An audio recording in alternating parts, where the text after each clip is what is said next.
Hello everyone, কেমন আছো তোমরা সবাই? আশা করি অনেক ভালো আছো। আজকে আমি আর আমার ভাই একটু বেরিয়ে পড়লাম। উইন্টারে কিছু জিনিসপত্র কেনাকাটা ছিল, সেগুলো কিনতে।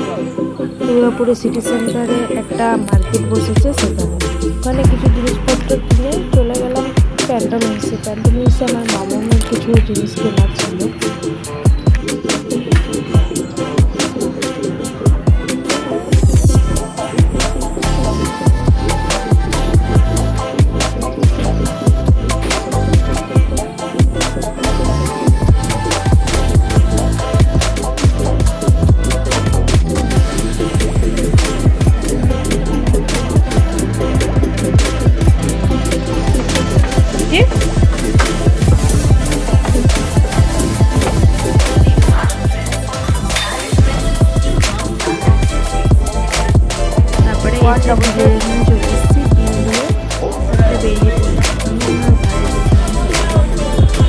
তারপরে চলে এলাম আমাদের এখানে ইউটিউবে আমার কিছু জিনিসপত্র কেনা।